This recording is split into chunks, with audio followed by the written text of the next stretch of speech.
Aarav. रिवॉन for revenge एक काल्पनिक कथा है।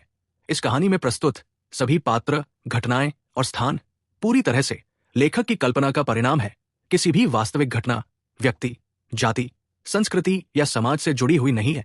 इस कहानी का उद्देश्य केवल मनोरंजन और शिक्षा है। हम किसी भी प्रकार की धार्मिक, सांस्कृतिक या सामाजिक भावनाओं को ठेस पहुंचाने का उद्देश्य नहीं रखते हैं। यदि किसी श्रोता को इस कहानी में कोई अंश अनुचित या असंगत प्रतीत हो तो कृपया इसे काल्पनिक और मनोरंजन के रूप में ले। इस कहानी का श्रेय पूरी तरह से लेखक को जाता है। कहानी प्रस्तुति में हमारा एक भी श्रेय नहीं है, हम बस कहानी को आवाज देते हैं। अब आगे। अरे, तुम सब इस युवा स्वामी की ड्रैगन देवता की आवाज से सावधान हो, इसलिए तुम सब एक साथ हमला करने की हिम्मत नहीं कर पा रहे हो, है ना? बात बस इतनी है कि इन तीनों के रहते हुए मुझे ड्रैगन देवता की आवाज की क्या जरूरत होगी? आरव ठंडी हंसी हंसा। दुष्ट संहारक दिव्य तलवार ने इंद्रानुज तिकड़ी की ओर तेजी से हमला किया। आत्मा ब्रिस्टल तिकड़ी ने भी कुछ नहीं कहा और तुरंत ही अन्य 3 महान शैतान देवताओं के साथ मिलकर लड़ने लगी। आरव ने 1 पर 3 लड़ा। 2 महान देवता दाव कानून आपस में गुंथे हुए 3 महान शैतान देवताओं के बीच आगे पीछे घूमते रहे और वास्तव में थोड़ी सी भी हानि नहीं हुई। इंद्रानुज जितना ज्यादा लड़ता गया वो उतना ही ज्यादा घबराता गया। पहले तो उसने सोचा कि उसने आरव को घेर लिया है, लेकिन उसने ये नहीं सोचा था कि आरव की ताकत इतनी ज्यादा होगी। दुष्ट सहार तलवार और चंदन ज्वाला दोनों ही शैतान जाति के शत्रु थे। 3 महान शैतान देवताओं का आरव को घेरना और उन पर हमला करना साही से निपटने जैसा था। शुरुआत करने के लिए कोई जगह नहीं थी। तीनों के बीच एक एक करके लड़ते हुए निस्संदेह आरव के लिए उन्हें चोट पहुंचाना मुश्किल था। दूसरी ओर इसके विपरीत आरव की बाकी तीनों साथी वास्तव में शैतान देवताओं से निपटने के लिए कुछ हद तक संघर्ष कर रहे थे। 6 महान शैतान देवता अंततः पूर्व देवता क्षेत्र के शक्तिशाली थे। हालांकि उनके साधना क्षेत्र दबा दिए गए थे, फिर भी वे सभी स्पिरिट ब्रिस्टल से एक पायदान ऊपर थे। सिवाय इसके कि आरव का संयम बहुत भयानक था। चाहे वो दुष्ट सहार दिव्य तलवार हो या चंदन ज्वाला, वे दोनों ही घातक अस्तित्व थे।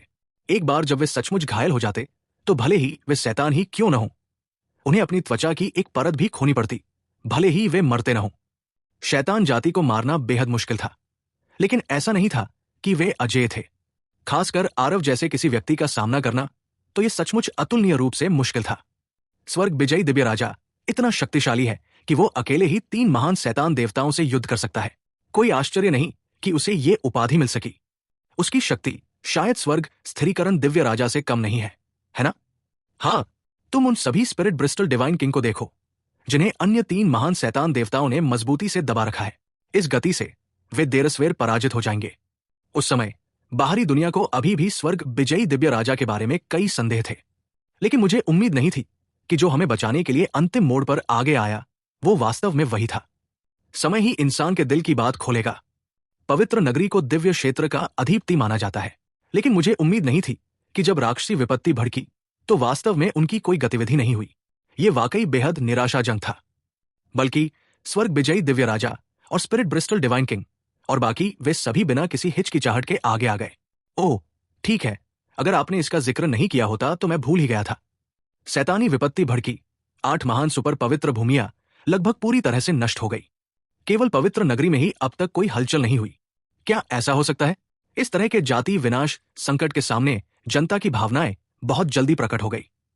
आरव ने अपने कार्यों का इस्तेमाल किया और सभी का सम्मान जीता। इसके अलावा पवित्र नगरी के अजीब व्यवहार ने भी कई संदेह पैदा किए। शैतानी विपत्ति भड़क उठी, लेकिन पवित्र नगर पर आक्रमण नहीं किया गया। ऐसा क्यों? ऐसा लग रहा था जैसे पवित्र नगर और शैतान जाति के बीच किसी प्रकार का मौन समझौता हो गया हो और दोनों एक दूसरे की लेन से दूर रहें। अब और उसके साथ टालमटोल मत करो। स्टारबस ग्रैंड आर्ट का प्रयोग करो और उसे सीधे मिटा दो। इंद्रानुज अचानक बोल पड़े। ठीक है। अंकुश और अन्य शैतानी देवता भी आरव की शक्ति से भयभीत हो गए और बिना किसी हिचकिचाहट के सहमत हो गए। तीनों लोगों के शरीर पर शैतानी ऊर्जा अंदर बाहर होती रही। असीम शैतानी ऊर्जा ने तुरंत आरव को घेर लिया। उन तीनों ने हवा में लगातार मंत्र छोड़े, जिससे हवा में एक विशाल कई अंक आकार का काला गोला बन गया और आरव सीधे उस काले गोले में समा गया। इस असीम शैतानी ऊर्जा का प्रदर्शन 3 महान शैतान देवताओं ने हाथ मिलाकर किया। इसकी शक्ति की कल्पना की जा सकती है। तीनों लोगों द्वारा प्रक्षेपित की गई शैतानी ऊर्जा के और अधिक बढ़ने के साथ इस काले गोले के अंदर उभरने वाली ऊर्जा की लहरें और भी भयावह होती गई। जब इथरिल संप्रदाय के शिष्यों ने यह दृश्य देखा तो वे सभी भय से कांप उठे और आरव के लिए चिंता करने लगे। कल्पना की जा सकती है कि काले गोले के अंदर बंद आरव कितने खतरे में थे। अच्छा नहीं, ऊर्जा की ये लहर बहुत भयावह है। स्वर्ग विजयी दिव्य राजा खतरे में है। जब मिथुन ने यह दृश्य देखा तो उनका चेहरा चादर की तरह सफेद हो गया। इस समय वे पहले से ही आरव की आभा को पूरी तरह से महसूस नहीं कर पा रहे थे और बिल्कुल नहीं जानते थे कि काले गोले के अंदर आरव किस स्थिति में है। लेकिन वो कुछ भी करने में पूरी तरह से असमर्थ थे। अपनी ताकत के बल पर वो पास जाने से पहले ही शैतान देवताओं द्वारा एक ही वार में ढेर हो जाता। आरव, अगर तुम इस प्रहार को झेल सको तो ये सीट घुटने टेक कर तुम्हारे जूते चाटेगा। भाड़ में जाओ, मेरे लिए विस्फोट करो, इंद्रानुज ने उग्रता से कहा। उसके आदेश पर तीनों महान शैतान देवताओं ने एक साथ मंत्र पढ़े। पू पू पू। काले गोले के अंदर से विस्फोट की आवाजें आ रही थी। ये आवाज असामान्य रूप से धीमी थी, जिससे जब ये बाहर जाती थी तो लोग बेहद असहज महसूस करते थे। ऐसा लगता था जैसे उनकी छाती पर किसी हथौड़े से वार किया गया हो। वो काला गोला आंतरिक ऊर्जा के प्रभाव में वास्तव में बिना रुके फूलता रहा, फिर अपने मूल आकार में लौट आता था। यह देखा जा सकता था कि काले गोले के अंदर ऊर्जा की लहरें कितनी तेज थी। अब सब खत्मा। ये शैतान देवता बहुत शक्तिशाली है। उनके तरीके बिल्कुल अकल्पनीय हैं। क्या स्वर्ग विजयी दिव्य राजा अंदर, ये शैतान जो खुद को शैतान देवता कहते हैं, शायद अतीत में देवताओं के साम्राज्य के महाशक्तिशाली रहे होंगे। स्वर्ग विजयी दिव्य राजा के लिए 4 हाथों को 2 मुक्कों से हराना अब भी मुश्किल है। हमारी सबसे बड़ी निर्भरता स्वर्ग विजयी दिव्य राजा पर है। अगर उन्हें कुछ हो गया तो हम सबको आज यही मरना पड़ेगा। काले गोले से निकलती भयानक लहरों को महसूस करते हुए सभी मानव मार्शल कलाकार राख जैसे पीले पड़ गए और एक बार फिर निराशा के भाव प्रकट कर रहे थे। इतनी छोटी सी जगह में इतनी भयानक ऊर्जा का विस्फोट, शायद शैतान देवता भी उड़ती हुई राख में बदल जाएंगे, है ना? हाँ, मर जाओ। स्वर्ग के पुत्र का क्या आदेश? क्या तुम्हें अभी इस सीट के हाथों मरना नहीं है? फट जाओ, फट जाओ, फट जाओ। इस सीट के लिए उसे उड़ा दो। अंकुश का चेहरा भी अतुलनीय रूप से उत्तेजित था। अभी अभी आरव ने उसे थप्पड़ मारा था और वह भी आरव से बेहद नफरत करता था। अब हालांकि वो 2 अन्य लोगों की शक्ति उधार ले रहा था, उसने अंततः आरव को मार डाला। इससे उसे अतुलनीय रूप से मुक्ति का एहसास हुआ। काले गोले के अंदर विस्फोट पूरे 100 सांसों तक चले, चाहे अंदर किसी भी प्रकार का पावर हाउस हो। इतना शक्तिशाली स्टारबर्स्ट, वो उन्हें धूल में मिला सकता था। जाहिर है यह मुख्यतः इसलिए था क्योंकि तीनों लोगों की शैतानी ऊर्जा पहले से ही जारी नहीं रह पा रही थी। आरव को खत्म करने के लिए उन्होंने लगभग कोई कसर नहीं छोड़ी। 3 महान शैतान देवताओं की शैतानी ऊर्जा को पूरी तरह से समाप्त करने के लिए यह देखा जा सकता था कि काली गेंद के अंदर विस्फोट कितने भयानक थे। तीनों महान शैतान देवताओं ने जादू करना बंद कर दिया। उनमें से हर एक पीला पड़ गया, चादर की तरह सफेद हो गया, सांस लेने के लिए जोर जोर से हाफ रहा था। उन्हें वास्तव में कमजोरी का एहसास हुआ। धीरे धीरे काली गेंद अंततः गायब हो गई। अंदर का दृश्य भी सबकी आंखों के सामने प्रदर्शित हो गया। मानव शक्तियों ने इस ओर देखने की भी हिम्मत नहीं की। वे निराशा के परिणाम से कोई आघात नहीं सहना चाहते थे। जल्दी जल्दी देखो, अचानक कोई आश्चर्य से चिल्लाया। उनकी आंखों के सामने का दृश्य देखकर सभी दंग रह गए। यहां तक कि कई शैतान जाति और मानव मार्शल कलाकार भी थे जिन्होंने लड़ना बंद कर दिया। अविश्वास से उस दिशा में देख रहे थे। हर कोई लकड़ी के मुर्गियों की तरह स्तब्ध था। तीनों महान शैतान देवताओं की आंखें लगभग बाहर निकल आईं। इंद्रानुज को लगा कि यह दुनिया बहुत ही बेतुकी है। अंकुश को लगा कि उसकी आंखों में जरूर कुछ गड़बड़ है। आरव का तो एक बाल भी नहीं जड़ा। वो वहां बिल्कुल ठीक खड़ा था और पहले कभी हिला तक नहीं था। ये कैसा मजाक है? स्टारबस ग्रैंड आर्ट एक देवता दांव मार्शल तकनीक है। उस समय भगवान शैतान देवताओं ने इस चाल से न जाने कितने मानव देवता क्षेत्र के शक्तिशाली लोगों को मार डाला था। ये आरव वास्तव में बिल्कुल ठीक है। एक शैतान जाति का महाशक्तिशाली व्यक्ति लकड़ी के मुर्गे की तरह निश्चल खड़ा था, अविश्वास से इस दृश्य को देख रहा था। उसका प्रतिद्वंदी, एक मानव महाशक्तिशाली, उसे स्तब्ध अवस्था में देखकर चुपचाप शक्ति संचित करता हुआ अचानक उस पर ब्लेड से वार कर दिया। ब्लेड लगते ही वो व्यक्ति मर गया। उस मांसल शरीर से काली गैस का एक बादल निकला और अजीब तरह से चिल्लाया, तुम कितने नीच हो। मानव महाशक्तिशाली व्यक्ति हंसा और बोला, हाँ, तुम्हें स्तब्ध अवस्था में रहने के लिए किसने कहा? कौन सा शैतान देवता? मुझे लगता है कि इसे काली मुर्गियों कहना बेहतर होगा। उनमें से कुछ तो हमारे स्वर्ग विजयी दिव्य राजा के लिए जूते उठाने के भी लायक नहीं है। असंभव, यह बिल्कुल असंभव है। तुम पूरी तरह से ठीक कैसे हो सकते हो? अविश्वास में कहते हुए इंद्रानुज के चेहरे का भाव पीला पड़ गया। आरव ने उसे व्यंग्यात्मक दृष्टि से देखा और शांत भाव से कहा, क्या यही तुम शैतान देवताओं की ताकत है? लगता है इससे ज्यादा कुछ नहीं है। आरव के सुरक्षित और स्वस्थ होने से मानव मार्शल कलाकारों को बहुत प्रोत्साहन मिला। ये तो ऐसी चीज थी जिसकी कल्पना भी नहीं की जा सकती थी। इतना भयानक हमला, और आरव के शरीर पर एक खरोंच तक नहीं आई। तुमने ये कैसे किया? हम तीनों ने स्टारबर्स ग्रैंड आर्ट का इस्तेमाल किया। भले ही तुम्हारा शरीर 9वें स्तर के चरम पर पहुंच गया हो, यह तुम्हें चकनाचूर कर सकता है। तुम वाकई बिल्कुल ठीक हो, इंद्रानुज ने अविश्वास से कहा। आरव मुस्कुराए और बोले, बिल्कुल नहीं। तुम्हारे इस घटिया हमले का सामना करने के लिए मैंने सचमुच अपनी बहुत सारी सार ऊर्जा और शारीरिक शक्ति खर्च की है। अब मैं बहुत कमजोर हो गया हूं। सबने अपनी आंखें गड़ाकर देखा। निश्चित रूप से उन्होंने पाया कि आरव की सार ऊर्जा कुछ अव्यवस्थित थी। बस उसके पूरी तरह से सुरक्षित होने के दृश्य का प्रभाव बहुत ज्यादा था, इसलिए इसने सभी को इस तथ्य को नजरअंदाज कर दिया। लेकिन तो क्या, 3 महान शैतान देवताओं ऐसे आक्रमण को अकेले ही झेलते हुए और वास्तव में एक बाल भी नहीं खोया। ऐसा करना तो अकल्पनीय था। इंद्रानुज के चेहरे के भाव अत्यंत आकर्षक थे। आरव के शब्द गंभीर रूप से आघात पहुंचाने वाले थे। असंभव। हम तीनों मिलकर स्टारबर्स ग्रैंड आर्ट का प्रयोग कर रहे हैं। देवता क्षेत्र के अंतर्गत भी कोई भी इसे रोक नहीं सकता।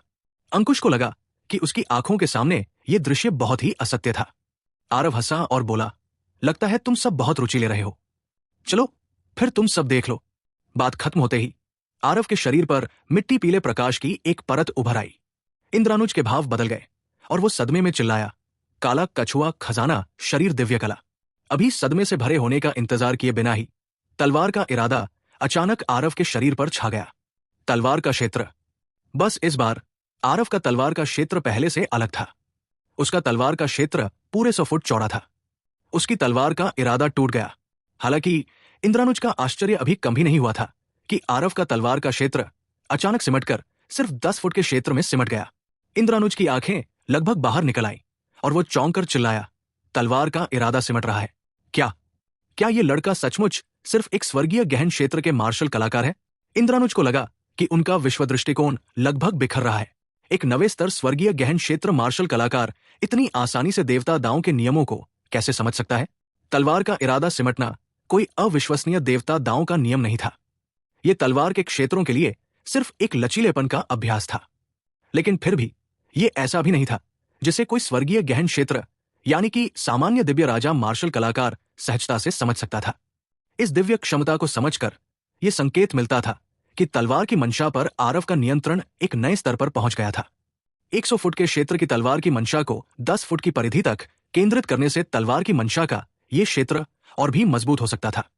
चाहे वो रक्षात्मक शक्ति हो या आक्रामक शक्ति, ये सब बहुत बढ़ जाता। आरव की काले कछुए के खजाने वाली दैवीय कला पहले ही 9वें स्तर तक विकसित हो चुकी थी। हालांकि ये देवता दांव नियमों जितनी विचित्र नहीं थी, फिर भी रक्षात्मक शक्ति भी बेहद चौंकाने वाली थी। आरव की वर्तमान रक्षात्मक शक्ति के साथ अगर आरव वहां खड़ा भी होता तो भी शीर्ष शून्य रहस्यवादी शक्तियां उसकी सुरक्षा को भेद नहीं पाती। ये दोनों एक साथ मिलकर रक्षात्मक शक्ति को विकृत ही कहा जा सकता है। इसलिए भले ही 3 महान शैतान देवताओं ने अपनी पूरी ताकत लगा दी, फिर भी वे आरव की सुरक्षा को भेद नहीं पाए। बेशक, हालांकि इस तरह की सुरक्षा शक्तिशाली थी, आरव की खपत भी बहुत ज्यादा थी। आरव की वर्तमान स्थिति भी बहुत खराब थी। सार ऊर्जा और शारीरिक शक्ति की खपत बहुत ज्यादा थी, खासकर सार ऊर्जा। अधिकांश प्रभाव उसके तलवार के क्षेत्र ने झेल लिया। जब शक्ति वास्तव में आरव के मांसल शरीर में संचारित हुई तो वो केवल एक बहुत छोटा सा भाग था, लेकिन उसकी वर्तमान प्रभावशाली गति ने तीनों महान शैतान देवताओं को पूरी तरह से ढक दिया। इंद्रानुज के हाव भाव बदल गए और वे चिल्लाए, वापस जाओ। बात खत्म करते ही इंद्रानुज सबसे पहले बहते हुए प्रकाश के एक चाप में बदल गए और क्षितिज की ओर उड़ गए। बाकी कुछ महान शैतान देवता कैसे रुक सकते थे? उन्होंने भी अपने विरोधियों को छोड़ दिया और तेज गति से भाग गए। जब आरव ने यह स्थिति देखी तो वो ठंडे स्वर में उपहास करने से खुद को नहीं रोक पाए और बोले, चूंकि तुम आए ही हो तो कोई यादगार चीज कैसे नहीं छोड़ गए? 6 महान शैतान देवता तेजी से भाग गए, लेकिन उनमें से एक की गति स्पष्ट रूप से बहुत धीमी थी। ये अंकुश था। आरव के कुंडलित द्रगन भयानक मुट्ठी से वो पहले ही घायल हो चुका था और उसे कुछ चोटें भी आई थी। स्टारबर्स ग्रैंड आर्ट का प्रयोग करने और अपनी शैतानी ऊर्जा को पूरी तरह से समाप्त करने के साथ उसकी वर्तमान स्थिति 6 महान राक्षस देवताओं में सबसे खराब थी। आरव के मुंह के कोने थोड़े मुड़े और उसकी आकृति तुरंत वहां से गायब हो गई जहां वह था। महान टेलीपोर्टेशन की कला। अगले ही पल आरव अंकुश से 1000 फीट दूर उस जगह पर प्रकट हो गया। दहाड़, ड्रैगन देवता की आवाज। अंकुश की आकृति बिजली गिरने जैसी थी, हवा में जोर से अटकी हुई। धमाका, अंकुश का भौतिक शरीर पलक झपकते ही मांस के पेस्ट में बदल गया। उस बेहद मुश्किल भौतिक शरीर को ड्रैगन देवता की आवाज के नीचे भागने का जरा भी मौका नहीं मिला। है एक करुण चीख निकली। अंकुश बस कुछ देर तक ही टिक पाया और तब तक सदमे में रहा जब तक उसकी आत्मा नष्ट नहीं हो गई। इस अंकुश की शैतानी ऊर्जा शुरू से ही पूरी तरह से समाप्त हो चुकी थी और वो अतुलनीय रूप से कमजोर था। वो ड्रैगन देवता की आवाज के प्रभाव को कैसे झेल सकता था? एक दहाड़ और शैतान देवता मर गया। हालांकि पहले वो भस्म बहुत बड़ा था, बस एक ही सांस में, फिर भी वो मुश्किल से उसे झेल पा रहा था। वर्तमान आरव हवा में खड़ा था, मानो कोई युद्ध देवता दुनिया पर उतर आया हो, और बाकी 5 महान शैतान देवताओं को तब तक डराता रहा जब तक कि वे भय से अभिभूत नहीं हो गए। वे फिर भी वहां कैसे रुके रह सकते थे? हर एक ने अपनी शक्ति का पूरा इस्तेमाल किया और बिना पीछे मुड़े ही भाग गया। शैतान देवताओं के चले जाने के बाद वे शैतान सम्राट और शैतान दास और भी अधिक अभिभूत हो गए। मानव शक्तियों का मनोबल बढ़ गया और वे सीधे उन पर टूट पड़े। शैतान जाति ने पीछे हटते हुए युद्ध किया और भारी हार के साथ लौटी। हम जीत गए। स्वर्ग विजयी दिव्य राजा अमर रहे। स्वर्ग विजयी दिव्य राजा शक्तिशाली है। ये युद्ध एक पूर्ण विजय थी। एक शैतान देवता का वध करके आरव को वे पहले से ही एक देवता के समान अस्तित्व के रूप में देख रहे थे। सभी मानव योद्धा अतुलनीय रूप से उत्साहित थे। आकाश में आरव को देखकर उनके चेहरे श्रद्धा से भर गए थे। चारों ओर से घिर जाने से लेकर पूर्ण विजय प्राप्त करने तक ईथरियल संप्रदाय का युद्ध जीजान से लड़ा गया था। इस तरह के ताजगी भरे एहसास ने उनके रोम-रोम को खोलकर सुकून पहुंचा दिया। लेकिन अखिल रिंधानी और 4 महाकुलों के शक्तिशाली लोगों के चेहरे कुछ खास अच्छे नहीं थे। स्वर्गीय विजयी दिव्य राजा स्पष्ट रूप से शैतान जाति को निशाना बना रहे थे, लेकिन उन्होंने पहले ईथरियल संप्रदाय की मदद करने से इनकार कर दिया था। अगर स्वर्गीय विजयी दिव्य राजा ने फसल के बाद हिसाब बराबर कर लिया तो वे खुद को गंभीर संकट में पाएंगे। कुछ देर जश्न मनाने के बाद आरव ने धीरे से अपना मुंह खोला और कहा, शैतान जाति की शक्ति, मुझे विश्वास है कि आप सभी ने इसे पहले ही गहराई से महसूस कर लिया होगा। सभी ने मन ही मन अपना सिर हिलाया। उत्साह के बाद जब उन्होंने शैतान जाति की शक्ति को याद किया तो उनमें से हर एक के दिल में डर बैठ गया। हालांकि ये युद्ध जीत लिया गया था, लेकिन ये एक पाई विजय भी थी। शैतान जाति के योद्धाओं यानी उन दुष्ट दासों को छोड़ दे तो उनकी ताकत पहले से कहीं ज्यादा मजबूत थी, जबकि शैतान जाति के योद्धाओं की ताकत और भी ज्यादा भयानक रूप से शक्तिशाली थी। उसी लोक में आमने सामने की लड़ाई में कोई दिक्कत नहीं थी। इसके अलावा उन्होंने ये भी पाया कि शैतानों को मारना बहुत मुश्किल था। ऐसे प्रतिद्वंद्वी ने लोगों को गंभीर रूप से निराश कर दिया था। आज अगर स्वर्ग विजयी दिव्य राजा 3 महान दुष्ट देवताओं से युद्ध न कर रहे होते तो ईथरियल संप्रदाय की तो बात ही छोड़िए, 4 महान परिवार भी शायद पूरी तरह से नष्ट हो जाते। आरव ने सब पर एक नजर डाली और फिर से बोला। उन्होंने कहा, मानव जाति जीवन मरण के कगार पर पहुंच चुकी है। सांप्रदायिक पूर्वाग्रह हमारे विनाश को और तेज कर देंगे। आज से मेरा रहस्य द्वार अस्तित्व में आएगा और शैतान जाति का प्रतिरोध करेगा। मेरा रहस्यमयी द्वार दिव्य क्षेत्र के किसी भी मानव योद्धा का स्वागत करता है। जब शैतान जाति का दमन और सफाया हो जाएगा तो रहस्यमयी द्वार तुरंत विघटित हो जाएगा। सभी संप्रदाय के लोग अपना पुराना अस्तित्व पुनः पा सकते हैं। पहाड़ और नदियां चकनाचूर हो गई, संप्रदाय ध्वस्त हो गए, कितने जीव राख हो गए। जब सभी मानव योद्धा सबसे ज्यादा झिझक और भटकाव महसूस कर रहे थे, तब रहस्यमयी द्वार का प्रकट होना मानो एक ध्वज पताका फहरा रहा हो, जिससे लोगों को रास्ता मिल सके। शैतान जाति ने तबाही मचा दी। मानव क्षेत्रों में उनके लिए पहले से ही शरण लेने के लिए कोई जगह नहीं थी। शैतान जाति बहुत शक्तिशाली थी। अपनी दुर्जय शक्ति को दरकिनार करते हुए वे मानव योद्धाओं को भी दुष्ट दास बना सकते थे। जितना ज्यादा वे लड़ते उतने ही ज्यादा लोग होते जाते, मानो कोई महामारी फैली हो। क्या तुम लोगों ने सुना? स्वर्ग विजयी दिव्य राजा ने रहस्यमयी द्वार नाम का एक संगठन बनाया है जो शैतान जाति से निपटने में माहिर है। मैं अभी मिस्टिक गेट में शरण लेने जा रहा हूं। पवित्र नगर, वो लोग बिल्कुल कूड़ा है। वे आमतौर पर अल्केमिस्ट एसोसिएशन का इस्तेमाल करते हैं और बिना किसी रोकटों के लालच में धन इकट्ठा करते हैं। अब जब मानव जाति खतरे में है तो वे एक पाद भी नहीं छोड़ते। कितनी निराशा है। स्वर्ग विजयी दिव्य राजा संकट के समय में नायक है। मैंने सुना है कि ईथरियल संप्रदाय के युद्ध में उसने अकेले ही 3 महान राक्षस देवताओं का प्रतिरोध किया। वो न केवल पूरी तरह से सुरक्षित रहा, बल्कि उसने एक शैतान देवता को भी मार डाला। सचमुच बहुत शक्तिशाली। शैतान देवता पूर्व देवता क्षेत्र के शक्तिशाली केंद्र हैं। मैंने सुना है कि वे पूरी तरह से अजेय थे, यहां तक कि देवता दाओ युग की प्रमुख शक्तियां भी उन्हें केवल दबा सकती थी। लेकिन स्वर्ग विजयी दिव्य राजा ने वास्तव में एक शैतान देवता को मार गिराया। उसकी शक्ति अकल्पनीय है। इथरियल संप्रदाय के युद्ध के साथ आरव की ख्याति मानव जाति के शक्तिशाली केंद्रों में बहुत तेजी से फैल गई। शैतानी आपदा के प्रकोप के बाद उन्हें धीरे धीरे एहसास हो गया कि ये एक जाति विनाश का संकट था। शैतान जाति की आक्रामकता इतनी प्रबल थी कि उन्हें पूरी तरह से मिटाना लगभग असंभव था।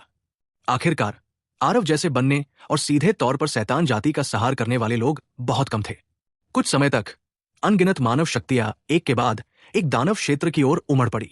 इस समय ड्रैगन कबीले के अंदर कई शक्तियां एकत्रित हो गई। महामहिम 4 दानव प्रतीक परिवार कुलों ने मानव जाति के मार्शल कलाकारों को बसाने में मदद के लिए पहले से ही कुछ क्षेत्रों को चिन्हित कर लिया था। हालांकि कुछ मार्शल कलाकार नियमों का पालन नहीं करते हैं। अशांति पैदा करने की घटनाएं बार बार होती रहती है। मानव मार्शल कलाकारों की बस्ती की स्थिति के बारे में आरव को रिपोर्ट करने वाला व्यक्ति वास्तव में इधास था, जिसका एक हाथ आरव ने काट दिया था। आरव को भी नहीं लगा कि ये इधास एक कुशल प्रबंधक है। उसने इधास के लिए एक वरिष्ठ पद की व्यवस्था की। रहस्यमयी द्वार में उसका दर्जा विभिन्न प्रमुख रहस्यवादी प्रभुओं के बाद दूसरे स्थान पर था। इस व्यवस्था ने इधास को बेहद उत्साहित कर दिया। इधास इस व्यक्ति को प्रसिद्धि और धन की बहुत लालसा थी। आरव ने उसे बहुत अधिकार भी दिए। इससे वो बेहद संतुष्ट था और अपनी पूरी क्षमता के साथ हर दिन हर तरह के बुरे लोगों को बसाता था। बेशक बसना तो बस पहला कदम था, उससे भी ज्यादा जरूरी था प्रबंधन। दिव्य क्षेत्र के मार्शल कलाकारों की संख्या अरबों से भी ज्यादा थी। हालांकि जो लोग आए थे वे इसका एक बहुत छोटा हिस्सा थे, फिर भी उनकी संख्या बहुत बड़ी थी। उनमें से ज्यादातर लोग घुमक्कड़ साधक थे और जिद्दी और अनियंत्रित भी थे। इन लोगों को आज्ञाकारी ढंग से कैसे इंतजार करवाया जाए, ये अपने आप में एक बड़ा शैक्षणिक प्रश्न था। इधास हर दिन इन बस्तियों के बीच इधर उधर दौड़ते हुए अपनी बुद्धि का इस्तेमाल करता था, लेकिन बिना थके इसका आनंद भी उठाता था। इधास की रिपोर्ट सुनकर आरव ने शांत भाव से कहा, मुसीबत के समय में कठोर दंड का प्रयोग करो। उनके साथ विनम्र होने की जरूरत नहीं है। जो लोग परेशानी पैदा करते हैं उन्हें कठोर दंड मिलना ही चाहिए। एक व्यक्ति परेशानी पैदा करता है तो एक व्यक्ति को दंडित करो। एक कुल परेशानी पैदा करता है तो उस कुल को दानव क्षेत्र से बाहर निकाल दो। इस बारे में तुम्हें मुझे सिखाने की जरूरत नहीं है ना? बताओ, सेना की भर्ती पूरी कैसे हो रही है? इधास ने परेशान भाव से कहा, महामहिम, अभी महामहिम की 10 में से एक को चुनने की पद्धति के अनुसार हमने अपनी सेना का पहला जत्था भर्ती कर लिया है। अभी इन लोगों को प्रशिक्षण देना शुरू कर दिया गया है। जल्द ही वे युद्ध में जाकर दुश्मन को मार गिराने में सक्षम हो जाएंगे। आरव ने सिर हिलाया और कहा, हाँ, बहुत बढ़िया। युद्ध शुरू हो गया है। अब प्रशिक्षण के लिए ज्यादा समय नहीं है। मुझे उनकी जरूरत भी ज्यादा नहीं है। बस वे दानव क्षेत्र की रक्षा कर सकें, बस इतना ही काफी है। ये मानव शैतान युद्ध अंततः 2 महान स्वर्गीय शैतान देवताओं पर ही पड़ेगा। अगर वे नहीं मरेंगे तो युद्ध कभी खत्म नहीं हो पाएगा। मार्शल आर्टिस्ट की दुनिया के युद्ध हमेशा से ही उस महान युद्ध के शिखर रहे हैं। बाकी तो बस गोलीबारी में फंसी मछलियां थी। केवल कानुओं और आरव के बीच का विजेता ही इस युद्ध की अंतिम जीत हासिल कर सकता था। हाँ बड़े भाई, आपने 3 महान शैतान देवताओं से अकेले ही युद्ध किया। ये युद्ध सचमुच उत्साहवर्धक था। वर्तमान में व्हाइट टाइगर वंश स्वर्गीय राक्षस बाघ वंश के साथ विलीन होकर एक परिवार बन चुका है। हमारा दानव क्षेत्र पहले ही एक सूत्र में बंध चुका है। जब तक आप, बड़े भाई, कोई निर्देश देते रहेंगे, मेरा श्वेत बाघ वंश अविचल रूप से आगे बढ़ता रहेगा, चाहे हमें आग और पानी से ही क्यों न गुजरना पड़े। इन कुछ दिनों में जब आरव आसपास नहीं था, तेजस पहले से ही एक सच्चा महाशक्ति बन गया था। उसने लगभग अपनी शक्ति का अकेले ही उपयोग किया और श्वेत बाघ वंश को एकजुट किया। वर्तमान तेजस की शक्ति पहले से ही 10 महान दिव्य राजाओं के बराबर थी। उसकी शक्ति बहुत भयानक थी। आरव, अगर स्वर्ग का गुप्त टॉवर अब रैंकिंग फिर से करे तो शायद आप पहले से ही योग्य नंबर 1 दिव्य राजा होंगे।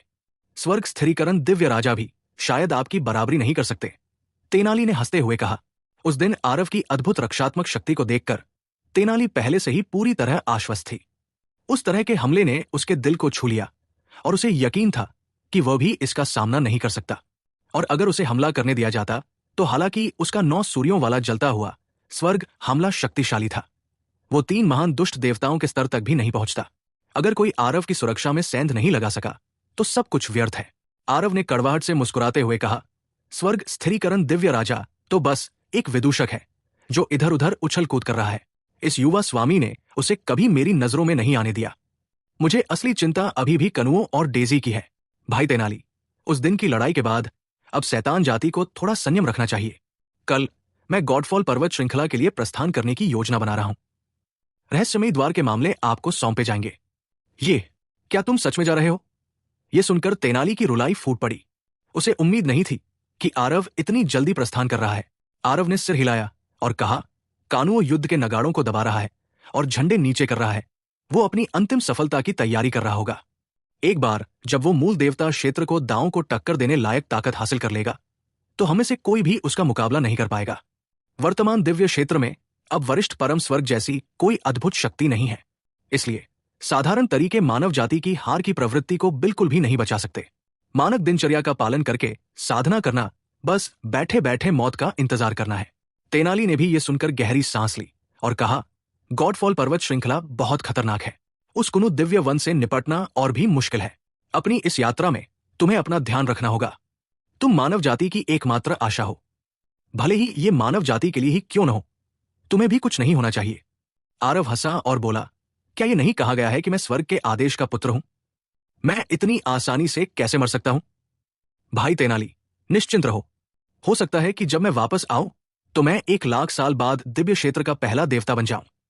आरव हंस रहा था, लेकिन बाकी लोग हंस नहीं पा रहे थे। उनके लिए शैतान जाति के आक्रमण का सामना करना वाकई बहुत मुश्किल था। लेकिन आरव जिस खतरे का सामना कर रहा था वो उनसे 100 गुना ज्यादा था। दिव्य क्षेत्र के शक्ति केंद्र, चाहे वे तनवीर और तेनाली ही क्यों न हो, इस प्रकार के शक्ति केंद्र गॉडफॉल पर्वत श्रृंखला में बहुत गहराई तक जाने की हिम्मत नहीं कर पाए। लेकिन इस बार कुंभ दिव्य वन की खोज के लिए आरव को गॉडफॉल पर्वत श्रृंखला की गहराई में उतरना पड़ा। ऐसा कहा जाता था कि उस स्थान पर यदि देवता क्षेत्र के शक्ति केंद्र भी प्रवेश कर जाते तो भी मृत्यु लगभग निश्चित थी। यह प्रस्थान सौभाग्य या दुर्भाग्य भविष्यवाणी करना कठिन था। इसके अलावा यदि वो वास्तव में गॉडफॉल पर्वत में आरव की देवता क्षेत्र की लक्ष्य प्राप्ति के लिए आरव की मुख्य यात्रा टारगेट कुंभवन नामक दिव्य वन की गहरा क्षेत्र को पा भी लेता तो क्या वो वास्तव में देवता क्षेत्र में प्रवेश कर पाता? स्वर्गीय दांव के इस समय गायब होने पर इतनी बड़ी बात कहने की हिम्मत किसने की? मैं तुम्हारे साथ चलूंगा, तेजस ने बिना किसी हिचकिचाहट के कहा। आरव हंसा और बोला, हाँ, तुम मेरे अच्छे भाई हो। गॉडफॉल पर्वत श्रृंखला करोड़ों मील से भी ज्यादा विशाल थी। यह दिव्य क्षेत्र के सबसे दक्षिणी छोर पर स्थित थी। कोई नहीं जानता था कि इसका अंत कहाँ है, क्योंकि कोई भी गॉडफॉल पर्वत श्रृंखला के ऊपर से उड़ नहीं सकता था। देवता क्षेत्र शक्तियां भी नहीं उड़ सकती थी। दिव्य क्षेत्र की किंवदंतियों के अनुसार यह ज्ञात नहीं है कि गॉडफॉल पर्वत श्रृंखला में पहले कितने देवता क्षेत्र शक्तियां गिर चुकी थी। एक बार एक देवता क्षेत्र शक्ति थी जिन्होंने बलपूर्वक उड़ने का प्रयास किया था, लेकिन वह जितना दूर उड़ता अंतरिक्ष उतना ही अस्थिर होता जाता। एक पल की लापरवाही और देवता क्षेत्र शक्तियों के लिए भी बचना मुश्किल हो जाता था। लेकिन ऐसा लगता था कि देवता दाव युग में भले ही उन देवता क्षेत्र शक्तियों को पता था कि ये जगह अतुलनीय रूप से खतरनाक है, फिर भी वे बत्तखों के झुंड की तरह इस जगह पर उमड़ पड़ते थे। अगर उन्हें यही दफना भी दिया जाता तो भी वे पीछे नहीं हटते। उन्होंने ऐसा क्यों किया, ये तो बहुत पहले ही एक रहस्य बन चुका था। कालांतर में इस स्थान को गॉडफॉल पर्वत श्रृंखला कहा जाने लगा, लेकिन वर्तमान दिव्य क्षेत्र के शक्तिशाली लोगों के लिए गॉडफॉल पर्वत श्रृंखला एक खजाना थी। हालांकि यह स्थान खतरनाक था, लेकिन इसमें अनगिनत अवसर भी थे। लोगों की भीड़ में 4 आकृतियां धीरे धीरे आगे बढ़ रही थी। ये 4 लोग वास्तव में आरव, तेजस, नंदिनी और दीक्षा थे, जो दूर से आए थे। इस बार गॉडफॉल पर्वत श्रृंखला में आकर आरव के दल ने अपने रूप रंग में काफी बदलाव किए और सार्सिलिंग गोलियां भी ले ली, जिससे उनके क्षेत्र 7वें से 8वें स्तर के स्वर्गीय गहन क्षेत्र की सीमा तक सीमित हो गए। इस बात की कोई गारंटी नहीं थी कि गॉडफॉल पर्वत श्रृंखला में शैतान जाति के जासूस नहीं होंगे। अगर उन्हें इसका पता चल गया तो ये उनके लिए कोई छोटा मोटा खतरा नहीं होगा। 3 शैतान देवताओं से निपटते हुए आरव फिर भी इससे निपट सकते थे, लेकिन अगर 5 एक साथ हमला कर दें तो नतीजा कहना मुश्किल होगा। बड़े भाई, इस गॉडफॉल पर्वत श्रृंखला के प्रवेश द्वार पर इतने सारे लोग क्यों हैं? तेजस ने पूछा। शैतानी विपत्ति भड़क उठी है। रहस्यमय द्वार के अलावा शायद केवल गॉडफॉल पर्वत श्रृंखला ही सबसे सुरक्षित है, लेकिन जो लोग यहां आने की हिम्मत करते हैं उनमें कमोबेश कुछ ताकत भी होती है, आरव ने कहा। गॉडफॉल पर्वत श्रृंखला में शरण लेने के लिए आने वाले ये लोग पागल तो नहीं है। शैतानी विपत्ति के गुजरने का इंतजार करने से पहले शायद इन सभी को यही मरना होगा, तेजस ने कहा। उनका यहां आना उस क्षीण आशा की किरण को थामने यहां एक सर्वोच्च विरासत पाने और अपनी रक्षा करने की शक्ति पाने के अलावा और कुछ नहीं है। आरव ने शांत भाव से कहा, अरे शैतानी विपत्ति फूट रही है, ये सब भागने की सोच रहे हैं। वे यहां लगभग निश्चित मृत्यु का सामना करना पसंद करेंगे। शैतान जाति का सीधा सामना करने के बजाय भाग्यशाली अवसरों की तलाश करना सचमुच शोचनीय है। अगर इन लोगों को सर्वोच्च विरासत मिल भी जाए तो क्या ये सचमुच आपकी और वरिष्ठ हरीश की तरह मानव जाति के लिए लड़ेंगे? तेजस ने तिरस्कारपूर्वक कहा। आरव ने भी गहरी सांस ली और कहा, सब कुछ भाग्य पर छोड़ दो। शायद इन लोगों में से कोई ऐसा हो जो स्वर्ग को चुनौती देने वाली विरासत प्राप्त कर सके और बेड़ियां तोड़ सके। स्वर्ग हमेशा एक द्वार खुला छोड़ता है। अगर मैं ऐसा नहीं कर सकता तो मुझे भी उम्मीद है कि दूसरे आगे आ सकते हैं। सच कहूं तो आरव के मन में भी कोई भरोसा नहीं था कि वो सफल हो पाएगा या नहीं। ये बात अलग है कि वो कुंभ दिव्य वन पा सकेगा या नहीं, और अगर वो उसे सचमुच पा भी लेता तो भी उसे इतना भरोसा नहीं था कि दाव विरोधी पिल सचमुच दांव की अवहेलना करते हुए आगे बढ़ने में सक्षम था। आरव को जरा भी भरोसा नहीं था। जल्दी से जाकर देखो, मैंने सुना है कि स्वर्ग विजयी दिव्य राजा भी गॉडफॉल पर्वत श्रृंखला में आए हैं। क्या? स्वर्ग विजयी दिव्य राजा? वो मानव जाति के एक महान नायक है। क्या वो अभी दानव क्षेत्र में शैतान जाति का विरोध नहीं कर रहे हैं? वो यहां कैसे प्रकट हो सकते हैं? मैंने सुना है कि वो यहां आकर शैतान जाति से लड़ने और सफलता पाने का अवसर तलाशना चाहते थे। तो फिर हम किसका इंतजार कर रहे हैं? जल्दी करो और जाकर देखो। 4 लोग अभी पहाड़ी रास्ते से गुजर रहे थे कि अचानक उन्होंने लोगों के एक समूह को उत्साह से चर्चा करते सुना। ये बातें सुनकर बाकी 3 लोगों ने आरव को देखने के लिए अजीबोगरीब हाव भाव बनाए। स्वर्ग विजयी दिव्य राजा सचमुच आ गए, लेकिन उन चंद लोगों के रवैये को देखकर साफ लग रहा था कि वो उनके सामने आरव के लिए नहीं था। ये कोई दूसरा था। क्या ऐसा हो सकता है कि कोई दूसरा स्वर्ग विजयी दिव्य राजा होने की नाटक कर रही हो? आरव ने खुद पर ध्यान न देते हुए हंसते हुए कहा, मुझे किस लिए देख रहे हो? अगर हम वहां जाकर देखें तो क्या हमें पता नहीं चलेगा? तेजस हंसा और बोला, बिल्कुल, हमें जाकर देखना होगा। मैं देखना चाहता हूं कि यह स्वर्ग विजयी दिव्य राजा कैसा है। इसी समय संयोग से एक 7वें स्तर का स्वर्गीय गहन क्षेत्र मार्शल कलाकार उनके पास से गुजरा। तेजस की हंसी सुनकर वो हैरानी से बोले बिना नहीं रह सका। तुम सबने स्वर्ग विजयी दिव्य राजा के बारे में कभी सुना ही नहीं? सचमुच बाहरी दुनिया से बहुत दूर और हालात से अनजान। इस समय शैतान जाति तबाही मचा रही है और 6 महान शैतान देवता हिंसक बाघों की तरह घूर रहे हैं। उस दिन इथ्रियल संप्रदाय युद्ध में इथ्रियल संप्रदाय पहले ही सारी उम्मीद खो चुका था, लेकिन स्वर्ग विजयी दिव्य राजा अचानक आकाश से उतर आए। एक ड्रैगन की दहाड़ स्वर्ग और पृथ्वी पर गूंज उठी, जिससे 6 महान राक्षस देवताओं में से एक की सीधे तौर पर मौत हो गई, जबकि अन्य 5 गंभीर रूप से घायल होकर भाग गए। ये युद्ध कलाकार वाक्पटुता और निरंतर बोलता रहा, आरव की वीरतापूर्ण उपलब्धियों का वर्णन करता रहा, जिससे आरव भी आश्चर्य से अपनी जीभ चटकाने लगा। इस व्यक्ति के मुंह से वो पहले से ही देवता बन चुका था। दीक्षा और नंदिनी दोनों ने अपने मुंह ढक लिए और हंसते रहे। तब तक हंसते रहे जब तक कि आरव का चेहरा लाल नहीं हो गया, लेकिन वो व्यक्ति उत्साह से भरपूर था। जैसा कि उसने एक तरफ से समझाया, उसे उस व्यक्ति को भगाने में शर्म भी आ रही थी और वो बस अपना चेहरा मोटा करके खुद को शांत कर सकता था। थोड़ी ही दूर आगे एक खाली जगह थी। इस समय लोगों का एक बड़ा समूह पहले से ही खाली जगह पर जमा हो गया था। बीच में एक सफेद वस्त्रधारी युवक का आभा मंडल प्रभावशाली था। वीरता से भरा व्यवहार और कुछ हद तक एक विशेषज्ञ जैसा भाव। युवक के पास एक पुरुष और एक महिला भी खड़े थे। पुरुष भी उतना ही युवा था और महिला भी काफी आकर्षक थी। भगवान आरव, क्या आप हमें इथ्रियल संप्रदाय युद्ध की स्थिति के बारे में बता सकते हैं? हम बहुत समय से आपके व्यवहार की प्रशंसा करते आ रहे हैं। एक युद्ध कलाकार ने मोहित होकर कहा। वो श्वेत वस्त्रधारी युवक मंद मुस्कुराया और बोला, बिल्कुल, ये युवा गुरु जानता है कि बाहरी दुनिया में इस समय अफवाहें चल रही है। दरअसल वे 6 महान शैतान देवता तो बस अफवाहें फैला रहे थे। उस समय इस युवा गुरु की स्वर्ग विनाशक ड्रैगन आवाज ने एक ही चाल से उन्हें इतना चौंका दिया कि वे डर के मारे अपनी पैंट गीली कर बैठे। श्वेत वस्त्रधारी युवक बहुत वाक्पटु था। उसने इथ्रियल संप्रदाय के युद्ध का जीवंत वर्णन किया, मानो उसने उसे सचमुच व्यक्तिगत रूप से अनुभव किया हो। जब लोगों ने ये सुना तो उनके चेहरे पर प्रशंसा के भाव थे। प्रशंसा और आहों का सिलसिला लगातार जारी रहा। स्वर्ग विजयी दिव्य राजा वास्तव में हमारी मानव जाति के नायक है। स्वर्ग विजयी दिव्य राजा शक्तिशाली है।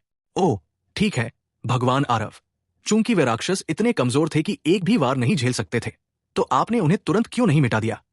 और फिर भी प्रशिक्षण के लिए इस गॉडफॉल पर्वत श्रृंखला पर क्यों आए? किसी ने अचानक पूछा। नकली आरव मुस्कुराया और शांत स्वर में बोला, तुम लोग क्या जानते हो? शैतान जाति के सबसे शक्तिशाली केवल ये सामान्य शैतान देवता नहीं है, वे तो बस छोटे मोटे जीव हैं। उनके पीछे की शक्ति इस राक्षसी विपत्ति का असली भड़काने वाला है।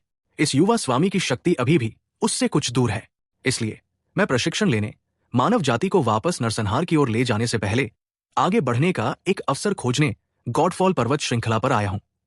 जब आरव के 4 लोगों ने उसकी बातें सुनी तो वे भी आश्चर्य से अपनी जीभ चटकाने से खुद को रोक नहीं पाए। शैतान के पीछे और भी शक्तिशाली अस्तित्व थे।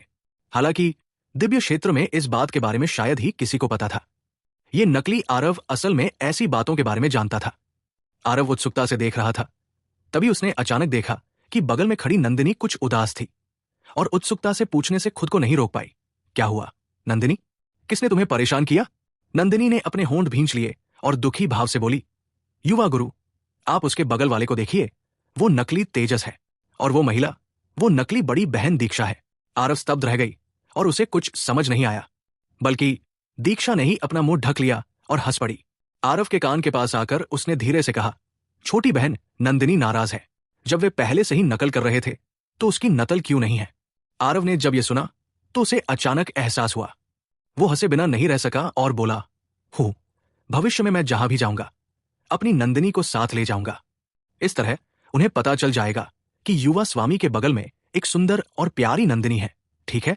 नंदिनी ये सुनते ही बहुत खुश हुई और बोली, आप ही तो कह रहे थे युवा स्वामी। ठीक इसी समय एक अधेड़ उम्र का आदमी अचानक बाहर आया।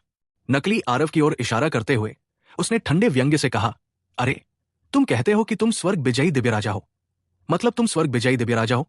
स्वर्ग विजयी दिव्य राजा में ऐसी कौन सी ताकत है? वो हम लोगों के साथ क्यों घुल मिल रहा है? मेरे हिसाब से तुम एक नकली स्वर्ग विजयी दिव्य राजा हो। इस अधेड़ उम्र के आदमी की हरकतों से सभी डर के मारे उछल पड़े। अब तक नकली आरव की पहचान पर शक करने वाले लोग जरूर थे, लेकिन किसी ने भी आगे आकर उसे उकसाने की हिम्मत नहीं की। आखिरकार आरव की मौजूदा प्रतिष्ठा बेजोड़ थी। ऐसे उकसावे में एक भी चूक खुद के लिए जानलेवा साबित हो सकती थी। सब लोग इस नकली आरव की तरफ देखने लगे, देखना चाहते थे कि वो क्या जवाब देगा। कौन जानता था कि नकली आरव मंद मंद मुस्कुराया और बोला, सब जानते हैं कि इस युवा गुरु की सबसे मजबूत युद्ध तकनीक स्वर्ग भेदने वाला ड्रैगन आवाज है, लेकिन एक बार ये चाल चल जाए तो शायद कोई भी बच नहीं पाएगा। भाई, अगर आपको इस युवा गुरु की पहचान पर यकीन नहीं है तो बेझिझक इस युवा गुरु पर कोई चाल चल दीजिए।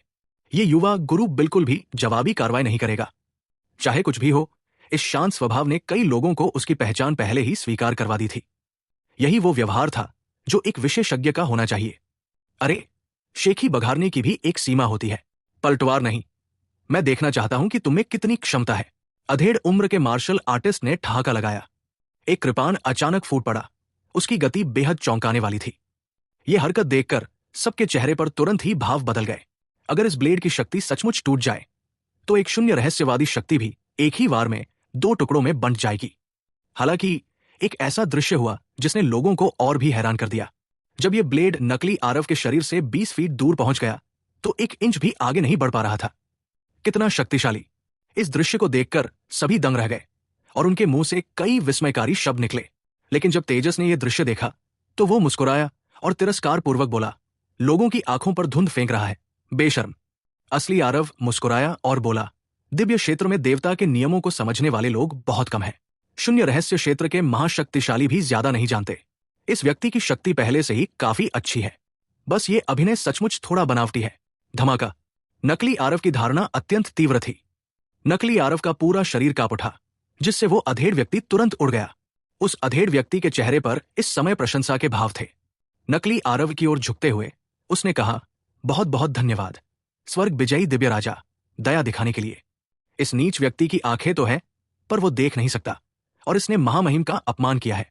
मुझे आशा है कि महामहिम इस अपराध को क्षमा कर देंगे। किंवदंतियों के अनुसार स्वर्ग विजयी दिव्य राजा की प्रभुत्व शक्ति स्वर्ग के नीचे अद्वितीय है और वो बिना किसी खरोंच के एक शैतान के हमलों का डटकर सामना कर सकता है। महामहिम की शक्ति के साथ यदि आप स्वर्ग विजयी दिव्य राजा नहीं है तो स्वर्ग के नीचे इसे स्वीकार करने का साहस और कौन कर सकता है? अधेड़ उम्र के आदमी की बातों ने सबके संदेह को पूरी तरह से दूर कर दिया। ये नकली आरव लगभग अफवाहों में बताए गए आरव जैसा ही था। न केवल उसकी ताकत बहुत भयानक थी, बल्कि उसके साथ उसका सगा भाई नकली तेजस और उसका नकली जीवन साथी भी था। नकली आरव ने मंद मंद मुस्कुराते हुए कहा, कोई बात नहीं, इस युवा गुरु की सहनशीलता अभी इतनी कम नहीं है। ये युवा गुरु मूल रूप से गॉडफॉल पर्वत श्रृंखला में साधना कर रहा था। मैंने सुना है कि मेरी मानव जाति के कई मार्शल कलाकार गॉडफॉल पर्वत श्रृंखला में प्रवेश कर रहे हैं, इसलिए मैं विशेष रूप से एकांतवास से बाहर आया हूं। इस समय मेरी मानव जाति विनाश के संकट का सामना कर रही है। प्रत्येक मार्शल कलाकार का जीवन बहुत कीमती है। ये गॉडफॉल पर्वत श्रृंखला बहुत खतरनाक है और इस युवा गुरु के अंदर बचने की संभावना भी बहुत कम है। लेकिन इस समयावधि में इस युवा गुरु ने निषिद्ध क्षेत्र के भीतर के भूभाग और क्षेत्र को काफी हद तक समझ लिया है और उसे एक मानचित्र पर चित्रित कर दिया है, जिसमें अंदर के खतरनाक स्थानों को चिन्हित किया गया है। जैसे ही नकली आरव ने यह कहा, मार्शल कलाकारों के समूह के चेहरों पर तुरंत प्रसन्नता के भाव उभर आए। ये गॉडफॉल पर्वत श्रृंखला असामान्य रूप से खतरनाक थी। अगर उनके पास कोई विकल्प न होता तो वे वास्तव में यहां अवसर तलाशने आने की हिम्मत नहीं करते। गॉडफॉल पर्वत श्रृंखला में प्रवेश करने का साहस करने वालों को कम से कम दिव्य राजा क्षेत्र के महाशक्तिशाली भी होना चाहिए था, वरना उन्हें पता भी नहीं चलता कि उनकी मृत्यु कैसे हुई। अगर गॉडफॉल पर्वत श्रृंखला का नक्शा होता तो स्थिति बिल्कुल अलग होती। कम से कम इससे उनके बचने की संभावनाएं काफी बढ़ सकती थी। स्वर्ग विजयी दिव्य राजा सचमुच हमारी मानव जाति के नेता बनने के योग्य है। कितनी मूल्यवान चीज है और वह इसे सबके साथ बांटने के लिए भी तैयार है। इस बार गॉडफॉल पर्वत श्रृंखला में आने की कोशिश में मैंने जीतने या मरने का संकल्प लिया था। स्वर्ग विजयी दिव्य राजा का नक्शा मेरे लिए संभावनाओं को बढ़ाने में पूरी तरह सक्षम है। वास्तव में अभी भी एक बहुत अच्छी चीज है। स्वर्ग विजयी दिव्य राजा का व्यवहार सचमुच अतुलनीय है। लोगों के समूह ने अंदाजा लगा लिया था कि नकली आरव क्या करने वाला है और वे सभी अतुलनीय रूप से उत्साहित दिख रहे थे। इतनी अच्छी बात तो कोई मना भी नहीं करेगा। कौन जानता था कि नकली आरव ने आह भरी और कहा, आमतौर पर यह नक्शा सभी को मुफ्त में दिया जाता है, इसमें कोई नुकसान भी नहीं है। बस ये भी है कि सभी जानते हैं कि मेरा रहस्यमयी द्वार अकेले ही बचाव कर रहा है और युद्ध का मामला गंभीर है। सभी प्रकार के संसाधनों की कमी है, इनमें से विशेष रूप से आत्मा औषधियों की कमी है। आप सभी इस गॉडफॉल पर्वत श्रृंखला में बचने की थोड़ी सी संभावना तलाशने आए हैं। यह भी मानव जाति के लिए एक योगदान है। मुझे राहत महसूस हो रही है। बात बस इतनी है कि दूसरे मार्शल कलाकार मोर्चे पर दुश्मन को मार रहे हैं और उन्हें सभी के समर्थन की भी आवश्यकता है। मुझे आशा है कि आप सभी अपने बटुए की डोरियां उदारतापूर्वक ढीली करेंगे और मेरी मानव जाति के योद्धाओं का समर्थन करेंगे। बेशक ये युवा गुरु आप सभी पर कितना निकालना है इस पर जोर नहीं देगा। ये सबकी सोच पर निर्भर करता है। ये कैसा रहेगा? ये कहते ही असली आरव के मुंह के कोनों पर अनायास ही एक मुस्कान उभर आई और उसे तुरंत इस नकली आरव का मकसद समझ आ गया। ये एक बड़ा चक्कर लगाना, बस उसका नाम लेकर बेईमानी से पैसा कमाना था। लेकिन इस आदमी के शब्द बेहद खूबसूरती से कहे गए थे, जिससे लोग प्रशंसा से दंग रह गए। उसने कहा कि वो जबरदस्ती नहीं करेगा, लेकिन वहां 400-500 से कम मार्शल आर्टिस्ट मौजूद थे। वहां कैसे हो सकता है? ऐसे लोग भी होंगे जो काम चलाओ व्यवस्था के लिए बेकार की चीजें लेने की हिम्मत रखते हों। आखिरकार वो मानव जाति के धर्म के पक्ष में खड़ा था। जैसे ही उसकी आवाज धीमी हुई, वो अधेड़ मार्शल आर्टिस्ट जिसने पहले उससे सवाल किया था, तुरंत आगे बढ़कर जवाब देने वाला पहला व्यक्ति था। महामहिम, आपने मेरी मानव जाति के लिए अपनी ऊर्जा खर्च कर दी और अपना दिमाग खपा दिया। हम कंजूस कैसे हो सकते हैं? और यह नक्शा इस्तेमाल करने के लिए बहुत महत्वपूर्ण है। इसे तो जीवन रक्षक वस्तु भी कहा जा सकता है। मैं नक्शे की एक प्रति के बदले में 9वें स्तर स्पिरिट औषधियों के 3 डंठल और साथ ही 5000 उच्च श्रेणी के स्वर्गीय सार क्रिस्टल देने को तैयार हूं। मध्यम आयु वर्ग के मार्शल कलाकार ने कहा। उसके ऐसा कहते ही सबके चेहरे पर भाव बदल गए। इस अधेड़ मार्शल आर्टिस्ट ने बोलते ही तुरंत कीमत तय कर दी। अगर जो चीजें उन्होंने निकाली वे बहुत जर्जर होती, तो क्या दूसरे उन्हें इतना तुच्छ नहीं समझते? अपनी बात खत्म करते हुए अधेड़ मार्शल आर्टिस्ट ने भी अस्पष्टता दिखाई और सीधे नकली तेजस के हाथों में टियर 9 स्पिरिट औषधियों के 3 डंठल और 5000 उच्च श्रेणी के दिव्य सार क्रिस्टल थमा दिए और बदले में एक नक्शा दे दिया।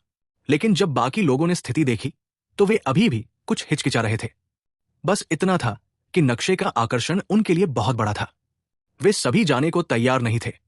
उस अधेड़ उम्र के मार्शल आर्टिस्ट ने ठंडी सांस ली और तिरस्कार से कहा, तुम लोग सच में इतने कंजूस हो कि एक बाल भी नहीं नोच सकते। हमारे हमवतन सामने दुश्मन को मार रहे हैं। पता नहीं कितने लोग मारे गए और उन्हें जान बचाने के लिए हमारे संसाधनों की सख्त जरूरत है। लेकिन तुम सब वाकई बहुत कंजूस हो, वाकई बेहद निराशाजनक। ऐसे में वे लोग अपनी इज्जत कैसे बचा पाएंगे जो एक के बाद एक अपनी जेबें ढीली कर रहे हैं? मुझे एक नक्शा दो। मैं 9वें स्तर स्पिरिट मेडिसिन के 4 डंठल दूंगा। मुझे एक कॉपी दो। मेरे पास 9वें स्तर स्पिरिट मेडिसिन नहीं है। मैं इसे चुकाने के लिए उच्च श्रेणी के स्वर्गीय सार क्रिस्टल का इस्तेमाल करूंगा। आमतौर पर वे निश्चित रूप से ऐसे नहीं होते, लेकिन जाति विनाश के संकट में उन्हें कमोबेश अभी भी कुछ तो इस चाहिए ही थी। नक्शे के आकर्षण के साथ वे बस अपनी खोपड़ी मजबूत कर सकते थे और एक के बाद एक आगे बढ़ सकते थे। असली आरव मुस्कुराया और धीरे से बोला, चलो चले। ये देखकर कि आरव का इसमें देखने का कोई इरादा नहीं है, तेजस और बाकी लोग भी आरव के पीछे पीछे चले गए। किसको पता था कि नकली आरव ने सचमुच उनके लोगों को जाते हुए देख लिया था, और ठंडी हंसी हंसते हुए बोला, उन चंद लोगों की चमड़ी वाकई बहुत मोटी है। हमारे योद्धा युद्ध के मैदानों में खून बहा रहे हैं, लेकिन तुम एक पैसा भी नहीं बख्श रहे हैं।